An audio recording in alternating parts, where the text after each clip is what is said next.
ബാക്കിയെല്ലാം ബിഗ് ബോസിലെ ടീമായിരുന്നു. വന്നു ഇവരെല്ലാവരും നമ്മൾ ഇന്ന് സംസാരിച്ചുകൊണ്ടിരിക്കുമ്പം എ സി റൂം എവിടെയാണെന്ന് പറഞ്ഞാൽ നമ്മൾ എ സി റൂമിലോട്ട് കയറുന്നു. ദിയാസന ഒരു കവർ എടുക്കുന്നു, പൊടിക്കുന്നു, കുറേ സാധനങ്ങൾ ചെയ്യുന്നു.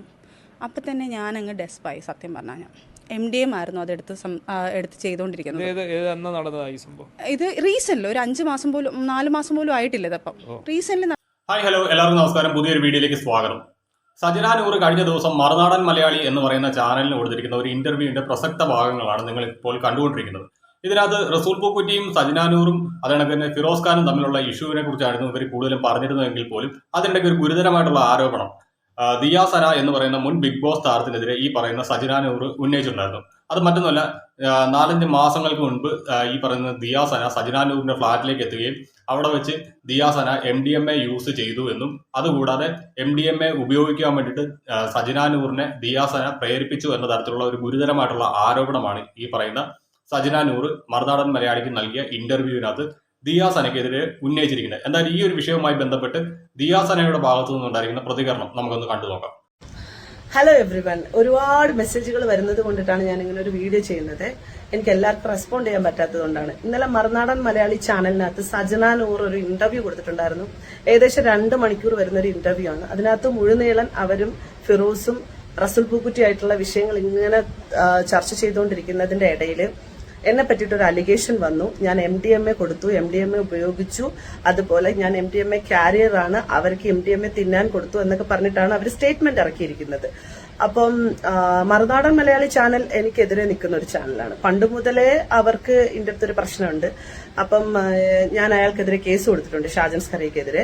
സ്വാഭാവികമായിട്ടും അതിന്റെയൊക്കെ നല്ല രീതിയിലുള്ള പ്രശ്നം ആ ചാനലിന് എന്റെ അടുത്തുണ്ട്. അതുകൊണ്ട് തന്നെ ഈ മുഴുനീളൻ വീഡിയോയിലെ ഒരു പോയിന്റായ ഞാൻ MDMA ഉപയോഗിച്ചു എന്ന് പറഞ്ഞ് ഒരു തംബ്നെയിലൊക്കെ വെച്ചിട്ടാണ് ഈ വീഡിയോ പബ്ലിഷ് ചെയ്തിരിക്കുന്നത്. അപ്പൊ ഞാൻ ഇന്നലെ രാത്രി തന്നെ ഞാൻ പോയി മ്യൂസിയം പോലീസ് സ്റ്റേഷനിൽ പരാതി കൊടുത്തു.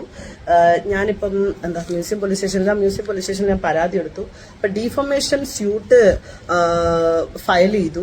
അപ്പൊ അതിന്റെയൊക്കെ കുറച്ച് തിരക്കുകളിലാണ് ഞാനിങ്ങനെ നിൽക്കുന്നത്. അപ്പം ഞാൻ എന്തായാലും നിലവില് മ്യൂസിയം പോലീസ് സ്റ്റേഷനിൽ ദിയാസന സജന നൂറിനെതിരെ ഒരു പരാതി കൊടുത്തിട്ടുണ്ട്. അതുകൂടാതെ മാനനഷ്ടത്തിനും ഒരു കേസ് ഫയൽ ചെയ്യാൻ പോവുകയാണ്. ഇതിനകത്ത് ഇപ്പോൾ സംഭവിക്കാൻ പോകുന്നത് ഈ പറഞ്ഞ ദിയാസനയുടെ പരാതിയുടെ അടിസ്ഥാനത്തിൽ ദിയാസനയ്ക്ക് ഉറപ്പായിട്ടും ഡ്രഗ് ടെസ്റ്റ് എടുക്കും. അങ്ങനെ എടുത്തു കഴിയുമ്പോഴത്തേക്ക് അവരുടെ യൂറിനോ ബ്ലഡോ ടെസ്റ്റ് ചെയ്യുന്ന സമയത്ത് ഈ പറയുന്ന ഡ്രഗ്സിന്റെ ഒന്നും തന്നെ കണ്ടന്റ് ഇല്ല ഇവരുടെ ബോഡിയിൽ ഉണ്ടെങ്കിൽ, അതായത് ഇവരുടെ ബോഡിയിൽ ഈ പറഞ്ഞ ഡ്രഗ്സിന്റെ ഒന്നും കണ്ടന്റ് ഇല്ല എന്നുണ്ടെങ്കിൽ ദിയാസന ആവശ്യപ്പെടുന്ന തുക നഷ്ടപരിഹാരമായിട്ട് സജന നൂർ നൽകേണ്ടത് വരും, അല്ലെങ്കിൽ ജയിലിൽ പോയി കിടക്കേണ്ടതായിട്ട് വരും. എന്നാൽ ഇതിനിടയ്ക്ക് മറ്റൊരു വോയിസ് ക്ലിപ്പ് പുറത്തേക്ക് വന്നിരിക്കുകയാണ്. നമുക്ക് അതൊന്ന് കേട്ടു നോക്കാം. പക്ഷെ ഇവൾക്ക് അത് പറയുമ്പോഴാണ് കള്ളില്ലാണ്ട് പറ്റില്ല. MDMA എന്നൊരു സാധനം ഇവള് പറഞ്ഞല്ലോ വീഡിയോയില്. എനിക്ക് അത് കണ്ടുകൊണ്ട് മാത്രമാണ് ഞാനിപ്പോ ഇത് ചെയ്യണത്. ഈ MDMA എന്ന് പറഞ്ഞ സാധനം സജനനെ തലക്ക് പിടിച്ച് നമ്മളിങ്ങനെ കുലുക്കിയാലില്ലേ, സജനയുടെ മൂക്കിന്ന് ഒരു 3-3.5 കിലോയോളം MDMA കിട്ടും. സത്യമാണ് ഞാൻ പറയണം. ഈ സാധനം ഇല്ലാതെ സജനക്ക് പറ്റില്ല. അഡിക്ഷൻ എന്ന് പറഞ്ഞാൽ അങ്ങേറ്റത്തെ അഡിക്ഷനാണ്. അതിന്റെ ഇടയിൽ സജന പറയുന്ന വേറെ കുറച്ച് കാര്യങ്ങളുണ്ട്, വേറെ കുറെ അലിഗേഷൻസ്. അതായത് ഇവൾക്ക് അത് ചെയ്ത ആൾക്കാരുടെ പേര് ഇവള് പറയാണ്ട്, അതല്ലാത്ത ആൾക്കാരുടെ പേര് ഞാൻ സജനാണ് ഇവള് പറയുന്നുണ്ട്. എന്നെ കുറെ നല്ല ആൾക്കാർ കൂടി ഇടപെടുത്തി എന്നെ കൊണ്ട് എവിടാക്കി, എന്നെ എയർപോർട്ടിൽ നിന്ന് കയറ്റി വിട്ടു എന്ന്. അവളെ എയർപോർട്ടിൽ നിന്ന് കയറ്റി വിട്ട ആള് ഞാനാണ് സജന നൂർ. അത് ഞാൻ പരിചയപ്പെടുമ്പോൾ സജന ഫിറോസ് ആണ്. അതിനുശേഷമാണ് ഇവൾക്ക് കുറെ ബന്ധങ്ങൾ ഞാൻ കണ്ടത്. ഫിറോസ് അറിഞ്ഞതിന് ശേഷം പിന്നെ ഫിറോസിനെ അവൾക്ക് കൊണ്ടുനടക്കാൻ പറ്റില്ലല്ലോ, അവളത് നൂറാക്കി. ഈ പറഞ്ഞ സജന നൂറിനെ എയർപോർട്ടിൽ നിന്ന് കയറ്റി വിട്ടിട്ട് അതിന്റെ വീഡിയോ എൻ്റെ കയ്യിലുണ്ട്. അത് അവൾ കയറി പോണേ, അവളെ ഇമിഗ്രേഷൻ കഴിഞ്ഞ് കയറി പോണ വരെ ഞാൻ ആ എയർപോർട്ടിൽ ഞാൻ നിൽക്കുകയാണ്. ഈ ആക്കി കൊടുത്തു എന്ന് പറഞ്ഞ എന്റെ റസൂൽ പൂക്കുട്ടിയാണ് എന്റെ അങ്ങനെ ഇങ്ങനെ ദൈവം എന്നൊക്കെ പറഞ്ഞില്ലേ. റസൂൽ പൂക്കുട്ടി എന്ന് പറഞ്ഞ വ്യക്തിയുടെ ഫസ്റ്റ് തുടങ്ങിയിട്ടുള്ള കാര്യങ്ങൾ ഞാൻ പറഞ്ഞുതരാം. ലക്ഷ്മി ജയനും ഞാനുമാണ് ഈ റസൂൽ പൂക്കുട്ടീനെ ആദ്യം കാണുന്നത്. ഈ ഞങ്ങളുടെ ഗ്യാങ്ങില് കണ്ടു കഴിഞ്ഞാൽ അന്ന് ഞങ്ങൾ എല്ലാവരും കൂടി ഫോട്ടോ എടുത്തിട്ടുണ്ട്. ഫോട്ടോ എടുത്ത സമയത്തും ഈ പറഞ്ഞ പോലെ തന്നെ അവൾക്കൊരു ഒറ്റ മൂവിയുടെ ഇതിനൊരു പാട്ടിന്റെ സീനൊക്കെ അപ്പൊ ഞങ്ങളുടെ ഫോൺ നമ്പറൊക്കെ ഉണ്ട്. ഈ റസൂൽ പൂക്കുട്ടി എനിക്കും മെസ്സേജ് അയച്ചിട്ടുണ്ട്, ലക്ഷ്മി ജയന് മെസ്സേജ് അയച്ചിട്ടുണ്ട്. സെക്സി ആയിട്ടുള്ള കുറച്ച് നല്ല സ്ട്രെയിറ്റ് ഫോർവേഡ് അല്ലാത്ത മെസ്സേജുകളാണ് അയാൾ അയച്ചത്. എന്താണ് യു ലുക്ക് സെക്സി ബോംബ് അങ്ങനത്തെ ഒക്കെ ഒരു കൈൻഡ് ഓഫ് അങ്ങനത്തെ ഒരു മെസ്സേജുകളൊക്കെയാണ് ഇയാൾ അയച്ചപ്പോൾ അപ്പം ഞാനും ലക്ഷ്മി ജയനും കൂടി ഇങ്ങനെ പറയണതേ റസൂൽ പൂക്കുട്ടി മെസ്സേജ് അയക്കുന്നുണ്ട്. അപ്പോൾ അവളോട് ആടി എനിക്ക് അയക്കുന്നുണ്ട്. അപ്പം നിനക്ക് എന്ത് മെസ്സേജ്? അപ്പം ഞങ്ങൾ അങ്ങോട്ടും ഇങ്ങോട്ടും ഫ്രണ്ട്സ് ഞങ്ങൾ ഡിസ്കസ് ചെയ്യുന്നുണ്ട്. ഇതെല്ലാം കഴിഞ്ഞതിന് ശേഷം ലക്ഷ്മി ജയൻ നാട്ടിൽ വന്നതിന് ശേഷമാണ് റെക്കോർഡിങ്, ഒറ്റ മൂവിയുടെ പാട്ടിൻ്റെ റെക്കോർഡിങ്ങിനാണ് സജനനുമായിട്ട് പോയത്. സജനനുമായിട്ട് പോയപ്പോൾ അന്നാണ് അവിടെ ഇവളിങ്ങനെ വെയിറ്റ് ചെയ്ത് നിൽക്കുമ്പോഴാണ് റസൂൽ പൂക്കുട്ടി അവിടെ ചെല്ലണതും ഇവർ തമ്മിൽ കാണണതും നമ്പർ കൈമാറുന്നതും എല്ലാം ആ സമയത്താണ്. അതിനുശേഷം ഇയാൾ ഞങ്ങൾക്ക് അയച്ച പോലത്തെ മെസ്സേജ് സജനക്കും അയച്ച്. സജന ഈ പറഞ്ഞ പോലെ തന്നെ ഈ എന്താ പറയുക, ഈ കാലം നീട്ടി വെച്ചുകൊണ്ടിരിക്കുകയാണ് സജന വീഴാൻ വേണ്ടിയിട്ട്. ഏതൊരാണ് വന്നാലും സജന വീഴും. സജന നല്ല പ്രേമരോഗമാണ്. അതൊക്കെ ഞങ്ങൾ ലിറ്ററലി ഞങ്ങളുടെ കണ്ണുകൊണ്ട് കണ്ടിട്ടുണ്ട് അങ്ങനത്തെ കാര്യങ്ങളൊക്കെ. അതിന്റെ പ്രൂഫ് അടക്കം എന്നോട് ചോദിച്ചാൽ ഞാൻ തരാം ഇതിന്റെ പ്രൂഫ് എല്ലാം. റസൂൽ പൂക്കുട്ടി ഇവൾക്ക് മെസ്സേജ് അയക്കുന്നു. അപ്പൊ ഞങ്ങൾ എല്ലാവരും കൂടി കളിയാക്കുന്നുണ്ട്, സജന നിനക്ക് അയച്ച പോലത്തെ മെസ്സേജ് എനിക്കും ലക്ഷ്മിക്കും ഒക്കെ അയച്ചിട്ടുണ്ട്. അപ്പൊ ഇതുപോലെ എത്ര പേർക്ക് അയച്ചിട്ടുണ്ടാവും? അപ്പൊ അല്ല, എന്നോട് ഭയങ്കര സ്നേഹമാണ്, എന്നോട് ഭയങ്കര പ്രേമമാണ്. അവൾ അങ്ങനെ തന്നെയാ പറഞ്ഞത്. ഇന്ന് സജന ഫിറോസ് ആണ്. അപ്പൊ ഈ ഫിറോസ് വിളിക്കും, വീഡിയോ കോളിൽ വിളിക്കുമ്പോൾ അപ്പം ഫിറോസ് വീഡിയോ കോളിൽ വിളിക്കുമ്പോഴത്തേന് റസൂൽ പൂക്കുട്ടി ഉറങ്ങണമായിരിക്കും. അപ്പോഴാണ് വീഡിയോ കോൾ പറയണോ ശല്യം വിളിക്കേണ്ടെന്നുള്ള രീതിയിലാണ് ഇവള് ഫിറോസിന്റെ ഫോൺ എടുക്കണം. പക്ഷെ ഫോൺ എടുത്തതിന് ടോക്ക് മാറി. എന്താണ് എന്തിന്റെ വിശേഷം? അപ്പൊ ഞങ്ങൾ തന്നെ ഇവളോട് ചോദിച്ചിട്ടുണ്ട്, അല്ല മോളെ നിനക്ക് സത്യത്തിൽ എന്താ നിന്റെ പ്രശ്നം എന്ന് ഞങ്ങളെല്ലാരും ചോദിച്ചിട്ടുണ്ട്. അപ്പോൾ ഇവള് ഈ ഫിറോസ് എന്ന് പറഞ്ഞ ഈ വ്യക്തിയുടെ അടുത്ത് വീഡിയോ കോൾ സംസാരിച്ച് ശരി ആ കുഴപ്പമൊന്നുമില്ല ഇവിടെ എല്ലാം ഓക്കെയാണ് ആ ശരി എന്ന് പറഞ്ഞ ഫോൺ വെച്ചിട്ട് ഇവളെന്താക്കും, റസൂൽ പൂക്കുട്ടിയുടെ സംസാരിക്കും. ഈ റസൂൽ പൂക്കുട്ടി പല പ്രാവശ്യവും പറഞ്ഞിട്ടുണ്ട്, സജന ഞാൻ എൻ്റെ ഫാമിലിയുടെ കൂടെ ഇരിക്കുമ്പോൾ നീ എന്നെ വിളിക്കരുത്, എനിക്കത് പ്രശ്നമാണ്, എന്നെ വിളിക്കരുത്, എൻ്റെ ഭാര്യ അറിഞ്ഞാൽ അത് പ്രശ്നമാവും. പക്ഷെ ഇവൾക്ക് അത് പറയുമ്പോഴാണ് കള്ളില്ലാണ്ട് പറ്റില്ല. MDMA എന്നൊരു സാധനം ഇവള് പറഞ്ഞല്ലോ വീഡിയോയിൽ. എനിക്ക് അത് കണ്ടുകൊണ്ട് മാത്രമാണ് ഞാനിപ്പോൾ ഇത് ചെയ്യണത്. ഈ MDMA എന്ന് പറഞ്ഞ സാധനം സജനനെ തലക്ക് പിടിച്ച് നമ്മളിങ്ങനെ കുലുക്കിയാലില്ലേ, സജനയുടെ മൂക്കിന്ന് ഒരു 3-3.5 കിലോയുള്ള MDMA കിട്ടും. സത്യമാണ് ഞാൻ പറയണ. ഈ സാധനം ഇല്ലാതെ സജനക്ക് പറ്റില്ല. അഡിക്ഷൻ എന്ന് പറഞ്ഞാൽ അങ്ങേറ്റത്തെ അഡിക്ഷനാണ്. ഇവന്റെ ഏതെങ്കിലും ഒരു പ്രോഗ്രാം എടുത്ത് ആ പേജിൽ നോക്കിയാൽ അറിയാം, സജനയുടെ ഒരു ഡാൻസ് ഉണ്ട് അതിനകത്ത്. അടിച്ച് കയറ്റിയിട്ട് സ്റ്റേജിൽ കയറിയതാ സജന. സ്റ്റേജിൽ കയറിയിട്ട് സ്റ്റെപ്പ് വരെ മറന്നുപോയിട്ട് ഇവൾ ആ സ്റ്റേജിൽ നിന്ന് ഇറങ്ങി പോകുന്നില്ല. കവറപ്പ് ചെയ്ത് നെക്സ്റ്റ് പിള്ളേർ കയറി കൂടെ കളിക്കുന്ന പിള്ളേർ കവറപ്പ് ചെയ്ത് കളിച്ചിട്ടാണ് ആ പ്രോഗ്രാം ഇതാക്കിയത്. ഈ പറഞ്ഞ ലക്ഷ്മിയൊക്കെ കാല് പിടിച്ചിട്ടാണ് സജനനൊന്ന് അവർ സ്റ്റേജിൽ കയറ്റിയത്. അപ്പൊ അവൾ ചെയ്ത കാര്യമാണിത്. ഈ സാധനം അടിച്ച് കയറ്റി തിരിഞ്ഞ് ഇതില്ലാണ്ട് അവൾക്ക് പറ്റില്ല. അപ്പൊ ആ സാധനം കണ്ടിട്ടേ ഇല്ലാന്ന് പറഞ്ഞപ്പം എനിക്ക് അതാണ് ഏറ്റവും വലിയ അത്ഭുതം തോന്നിയത്. കഞ്ചാവ്, ഈ പറഞ്ഞ സാധനം, സിഗരറ്റ് 2 മണി 3 മണിക്കൊക്കെ താഴെ പ്രധാനമായിട്ട് പറയുന്നത് കഞ്ചാവ്, സിഗരറ്റ്, ഈ 2 സാധനവും ഇവർ ഉപയോഗിച്ചിട്ടുണ്ട് എന്ന് ഇതിനു മുൻപും തെളിഞ്ഞിട്ടുള്ളതാണ്. മറ്റൊന്നുമല്ല, ഇവരൊക്കെ പങ്കെടുത്തിരുന്ന ഒരു പരിപാടി, ആ പരിപാടിയുടെ സക്സസ് പാർട്ടിയുടെ ഇടയ്ക്ക് ഈ പറയുന്ന ഫിറോസ് ഖാൻ ഒരു പെൺകുട്ടിയുമായിട്ട് ഫ്രഞ്ച് കിസ് ചെയ്തു എന്ന് പറയുന്ന സമയത്ത് ഇവർ നടത്തിയ പാർട്ടി, ആ പാർട്ടിക്കകത്ത് ഈ പറയുന്ന സിഗരറ്റ് അതുകണക്ക് തന്നെ മറ്റ് ഡ്രഗ്സ് എല്ലാം ഉപയോഗിച്ചതായിട്ട് അന്ന് തന്നെ ഓഡിയോസ് പുറത്തു വന്നിട്ടുണ്ട്. അതുകൊണ്ട് തന്നെ ഈ പറയുന്ന സജന ഇവർ ഈ സാധനം ഒന്നും ഉപയോഗിക്കത്തില്ല എന്ന് ഏതെങ്കിലും ചെന്ന് പൊട്ടന്മാരോട് പറയുക, മലയാളി പൊതുസമൂഹത്തിനോട് പറയില്ല. കാരണം അത്തരത്തിലുള്ള വോയിസുകൾ ധാരാളം പുറത്തേക്കുന്നുണ്ട്. നിങ്ങൾ മദ്യപിച്ചിട്ടുണ്ടായിരുന്നു, നിങ്ങൾ ഫിറോസ് ഉൾപ്പെടെ അവിടെ ഇരുന്ന് പുക വലിച്ചതും മറ്റ് ലഹരി വസ്തുക്കളും ഉപയോഗിച്ചതുമായിട്ടുള്ള പല കാര്യങ്ങളും പുറത്തേക്ക് അന്ന് ഓഡിയോ ആയിട്ട് വന്നതാണ്. എന്തായാലും നമുക്ക് ബാക്കിയും കൂടി ഒന്ന് കേൾക്കാം. വന്നിട്ടുണ്ട്. എവിടെയെങ്കിലും ഒരു വീട്ടിൽ കയറ്റാൻ കൊള്ളൂല. ഏതെങ്കിലും ഒരു സ്ഥലത്ത് കൊണ്ടുപോയാൽ അവൾക്ക് ഇഷ്ടപ്പെട്ട സാധനമാണെങ്കിൽ അവൾ അതങ്ങ് എടുക്കും. ഒരു പ്രാവശ്യം ഇതുപോലെ ഒരു സ്ഥലത്ത് കൊണ്ടുപോയപ്പോഴത്തേനും അവരുടെ വീട്ടിൽ കയറിയിട്ട് തിരിച്ച് വീട്ടിൽ വരുമ്പോഴത്തേനോട് ഞാൻ ചെയ്ത് ആരുടെ നെയിൽ പോളിഷാണ് അത്, ഞാൻ അവിടെ എനിക്ക് ഇഷ്ടപ്പെട്ട നെയിൽ പോളിഷ്. ഞാൻ നാണുണ്ടോ സച്ചിന നിനക്ക്? ഈ ആണുങ്ങളുടെ കേസ് അത് ഒരു ഭാഗത്ത് അങ്ങനെ കിടക്കുകയാണ്. അല്ലാണ്ടുള്ള ഇവളുടെ ക്യാരക്ടറാണ് ഞാൻ പറയണത്. വൃത്തികെട്ട ക്യാരക്ടർ എന്ന് വെച്ചാൽ ഇവള് പറയുന്നുണ്ട് രേണുസുതിനെ പോലെ എന്നൊക്കെ. സത്യം പറയട്ടെ, രേണുസുതിയൊക്കെ ഇല്ലേ പൂവിട്ട് പൂജിക്കണം. ഈ പെണ്ണെന്ന് പറഞ്ഞിട്ടുണ്ടെങ്കിലല്ലേ ഇവള് റസൂലിനെയും പറ്റിച്ചിട്ടും ഒരാൾക്കാരെ വിളിച്ചിട്ട് എങ്ങനെയെങ്കിലും ഇവൾക്ക് പ്രോഗ്രാം അറേഞ്ച് ചെയ്ത് ഇവള് പോകും. അന്ന് അവളെ കൂട്ടിയിട്ട് പോയ ആൾക്കാരുടെ പേരൊക്കെ എനിക്ക് പറയാൻ എനിക്കറിയാം. പക്ഷെ അവരെല്ലാം ഞാൻ ഇതിലൊന്ന് വലിച്ചെടുക്കാൻ എനിക്ക് താല്പര്യപ്പെടുന്നു. അവരുടെ പേരെല്ലാം കറക്റ്റ് ആയിട്ട് ആര് പറഞ്ഞിട്ടുണ്ട്? ഫിറോസിന്റെ വീഡിയോയിൽ കറക്റ്റ് പേരുകൾ പറഞ്ഞിട്ടുണ്ട് എല്ലാവരുടെ. അതൊക്കെ കേട്ടപ്പോൾ എനിക്ക് അത്ഭുതം തോന്നിപ്പോയി. സമ്മതിക്കണം, ഇതൊക്കെ പൊക്കി എടുത്തല്ലോ എന്ന് വിചാരിച്ചിട്ട്. പക്ഷെ അതെല്ലാം പച്ചയായ സത്യങ്ങളാണ് ആ പറഞ്ഞതല്ല. അതിൽ ഒരു തെറ്റ് പോലും അതിൻ്റെ അകത്ത് ഒന്നും അങ്ങേര് ഉണ്ടാക്കി പറഞ്ഞിട്ടില്ല. എല്ലാം വിത്ത് പ്രൂഫ് അതൊക്കെ അങ്ങേർക്ക് കിട്ടിയിട്ടുള്ളത്. അപ്പൊ എന്റെ കയ്യിലുള്ള പ്രൂഫൊക്കെ കൊടുത്തിരുന്നെങ്കിൽ സത്യം ഈ ഇവര് ജില്ല വിട്ട് ഓടിപ്പോകേണ്ട സമയം കഴിഞ്ഞു. വേറെ ഒരു ചെറുക്കനെ കണ്ടിട്ട് അതിന് ഇഷ്ടം തോന്നിയത് വേറൊരു പെണ്ണിനോട്, ഇവൾക്ക് അവനോട് സ്നേഹം, എന്നിട്ട് അവരോട്ട് തല്ലുപിടിക്കുക, കണ്ണുകൊണ്ട് ഗോഷ്ടി കാണിക്കുക. അയ്യോ, ഇതൊക്കെ ഞങ്ങൾ കണ്ടിട്ട് ഞങ്ങൾ മാറിയത് ആദ്യമൊക്കെ ഞങ്ങൾക്കൊക്കെ ചിരി വരുന്നത്, പിന്നെ പിന്നെ ഞങ്ങൾക്ക് ഇവിടെ സഹിക്കാൻ പറ്റാണ്ടായി. ഇതൊക്കെ ഒന്ന് ഈ പറഞ്ഞ റസൂൽ പൂക്കുട്ടി ഇതൊന്നും അറിയുന്നില്ലേ? റസൂൽ പൂക്കുട്ടി വിളിക്കുമ്പോൾ എൻ്റെ ഇക്ക, എൻ്റെ പൊന്നിക്ക, എൻ്റെ ജീവിതത്തിൽ എൻ്റെ ഇക്ക അല്ലാണ്ട് എനിക്ക് ആരും ഇല്ല, എനിക്ക് ഇക്ക മാത്രമേ ഉള്ളൂ. ഇങ്ങനെ അവളുടെ സംസാരം കേട്ടിട്ടുണ്ടെങ്കിലല്ലേ നമുക്ക് എടുത്തിട്ട് എറിയാൻ തോന്നും. ഫോൺ വെച്ചിട്ട് അവള് പിന്നെ ഇപ്പുറത്ത് അവൾക്ക് കള്ളുകൂടിയും പരിപാടിയാണ്. സജന പറയുന്ന ഒരു കാര്യത്തിൽ ഒരു കഴമ്പൂല. അവൾക്ക് ഒരാളോട് ദേഷ്യം വന്നാൽ അവരെ തറപറ്റിച്ച് സംസാരിക്കും. തറപറ്റിച്ച് അവർ വൃത്തികെട്ടവളെന്നുള്ള രീതിയിൽ അവൾ സംസാരിക്കും. ഏത് ലെവലിൽ വേണമെങ്കിലും അവൾ സംസാരിക്കും. എൻ്റെ കെയർ ഓഫിൽ പരിചയപ്പെട്ട് എടുത്തി കൊടുത്ത ഒരു 3-4 ആൾക്കാരോട് അവള് ചുമ്മാ അവളുടേതായ അടിച്ചു പൊളിക്ക് വേണ്ടിയിട്ട്, നമുക്ക് കഞ്ചാവ് വലിക്കാനോ അവൾക്ക് MDMA എടുക്കാനും വേണ്ടിയിട്ട് അവൾ അവരുടെ അടുത്ത് പൈസ വേണം, എടാ പൈസ താടാ, എന്നെ അവിടെ കൊണ്ടുപോടാ, എന്നെ ഇവിടെ കൊണ്ടുപോടാ. ഇതാണ് അവളുടെ ക്യാരക്ടർ. ഞാനൊക്കെ 10-12 വർഷം ദുബായിൽ നിൽക്കുന്ന ആൾക്കാരാണ്. ഇവിടെ ഒരാളുടെ പേരെടുത്തിടുക, അത് മറ്റുള്ളവർ ചെയ്ത കാര്യമാണ് പറഞ്ഞത്. ഏതോ നല്ല ആൾക്കാർ കയറ്റി വിട്ടു എന്ന് ഈ നല്ല ആൾക്കാരെന്ന് പറഞ്ഞ ആൾക്കാരുടെ പേര് അവള് പറയട്ടെ.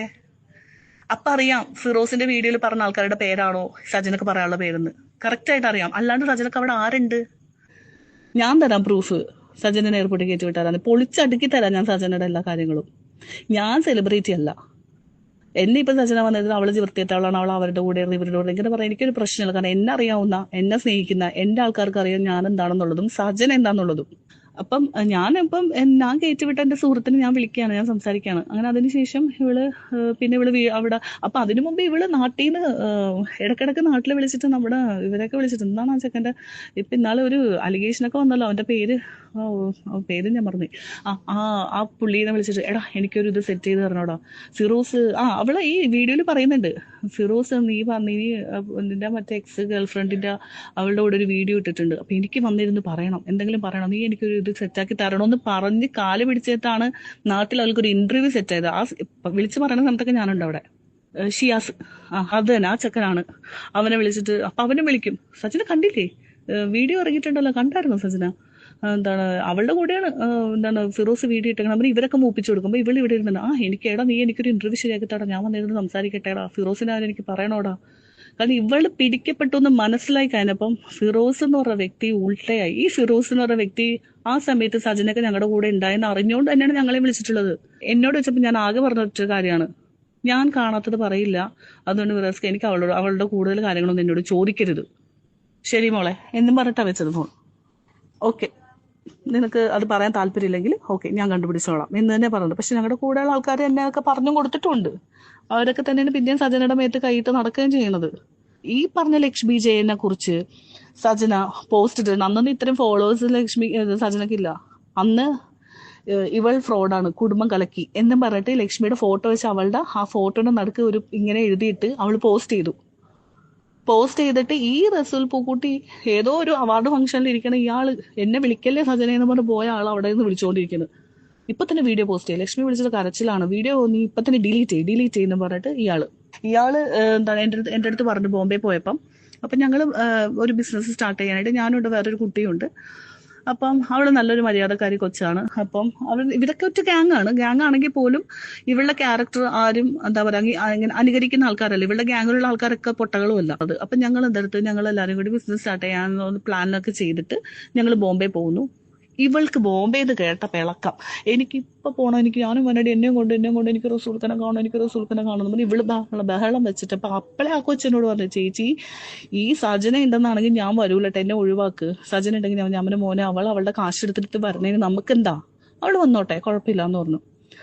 അങ്ങനെ അവിടെ ചെന്നപ്പോഴാണ് റസൂൽ പറയണത്, നിങ്ങളൊരു ബിസിനസ് തുടങ്ങുകയല്ലേ, സജനയുടെ പ്രശ്നങ്ങളൊക്കെ അറിയാലോ, സജനയുടെ പ്രശ്നങ്ങൾ കറക്റ്റായിട്ട് അറിയാവുന്ന ആൾക്കാർ തന്നെയാണ് ഞങ്ങള്. എന്ത് പ്രശ്നം, അവൾക്ക് ആണുങ്ങളുടെ കേസ് മാത്രമേ ഉള്ളൂ പ്രശ്നം.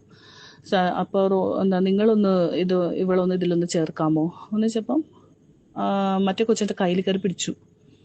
ഞാൻ പറഞ്ഞ് ഓക്കെ കുഴപ്പമില്ല ശരി എന്ന് അങ്ങനെ തന്നെയാ പറഞ്ഞത്.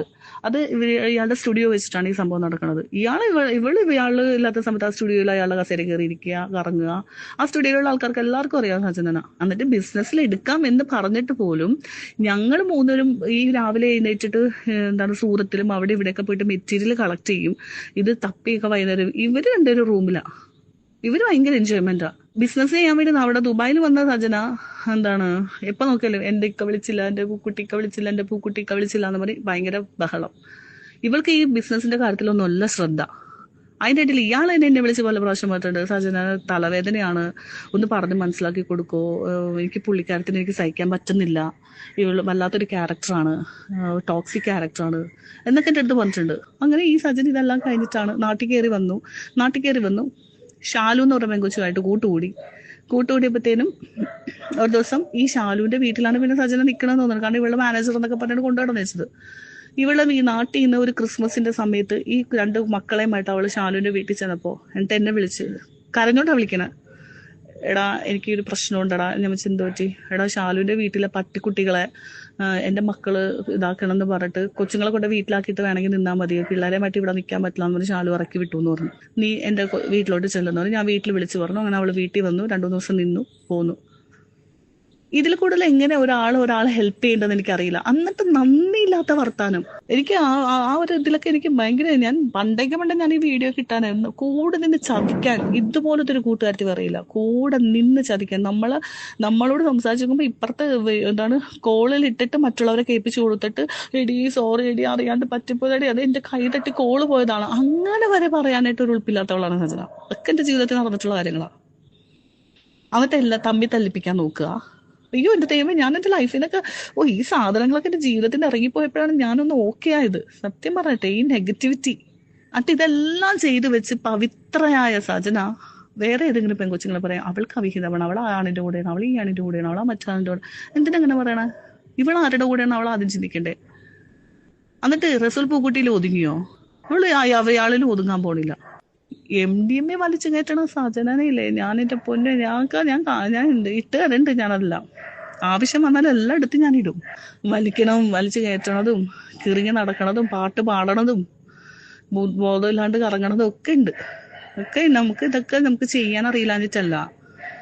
പക്ഷേ ഒരാളെ കുറ്റപ്പെടുത്തുമ്പോൾ, അതായത് ഇപ്പം അവൾക്ക് ജയിക്കാൻ വേണ്ടി ഇവള് തന്നെ ഇവളുടെ വീഡിയോയിൽ കൊണ്ടുവന്ന് ഇട്ടിട്ട് റസൂൽ പൂക്കുട്ടിനെ പേടിപ്പിക്കാൻ വേണ്ടി ഓരോന്ന് ഇടും. എന്നിട്ട് അവള് തന്നെ ഡിലീറ്റ് ചെയ്യും. അത് എതിർക്കുന്ന ഇപ്പുറത്തേക്കുന്ന ഇങ്ങനെ പൊട്ടനെ പോലെ ഇങ്ങനെ നോക്കിക്കൊണ്ടിരിക്കണോ? ആർക്കാണെങ്കിലും ഒരു ദിവസം പ്രതികരിക്കാൻ തോന്നൂലേ? അത് തന്നെയാണ് ഇപ്പോഴും തോന്നിയത്. എനിക്കിതൊക്കെ പറയാണ്ട് എന്റെ ഉള്ളിൽ ഇങ്ങനെ വെച്ചോണ്ടിരുന്ന നമ്മളൊന്ന് ആലോചിക്കും, ഒരാളുടെ വൃത്തികെട്ട ക്യാരക്ടർ അറിഞ്ഞു വെച്ചുകൊണ്ട് ഇവിടെ വന്നിരുന്ന ഒരു വീഡിയോ നമ്മൾ കാണുമ്പോൾ, അവളിരുന്ന് മെഴുകണ കാണുമ്പോൾ നമ്മൾ വിചാരിക്കും അറിയാണ്ട് പറഞ്ഞു പോണതാ. എനിക്കിത് പറയാണ്ട് വേറെ ഓപ്ഷൻ ഇല്ല.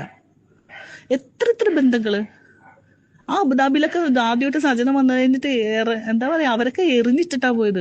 രക്ഷപ്പെട്ട് ഓടുക സജനയുടെ അടുത്തുനിന്ന് ഈ ആണുങ്ങൾ. പിന്നെ ബ്ലോക്ക് ചെയ്ത് പോകും ഇവര്. പിന്നെ കൂടുതൽ ഉപദേശി റസൂൽ പൂക്കുട്ടി തന്നെ കേട്ടോ, അങ്ങനെ ചെയ്യണം ഇങ്ങനെ ചെയ്യണം, നീ ഇങ്ങനെ ചെയ്താൽ നമുക്ക് ഇങ്ങനെ ലോക്കാക്കാം. അയാൾക്ക് കാശുണ്ടെന്നുള്ള അഹങ്കാരം, പിന്നെ പാർട്ടി അയാളുടെ കയ്യിലാണെന്നുള്ള അഹങ്കാരം, അയാൾക്ക് വലിയ ആൾക്കാരോട്ടുള്ള ഇതുണ്ടാകുക. ആ ഒരു ധൈര്യത്തിന്റെ പുറത്താണ് സജന നിൽക്കുന്നത്. അയാൾക്ക് ഞാൻ ഇത്രേ പറയുള്ളൂ, റസൂൽ പൂക്കുട്ടിക്ക് ഇത് തന്നെ വേണം. അയാളുടെ വൃത്തികെട്ട ക്യാരക്ടറിന് ഒരു ഫുൾ സ്റ്റോപ്പ് ഇടാൻ വേണ്ടിയിട്ട് ചെന്ന് കയറിയ ഒരു അലമ്പ് ക്യാരക്ടറാണ് സജന. തെറ്റിപ്പോയി.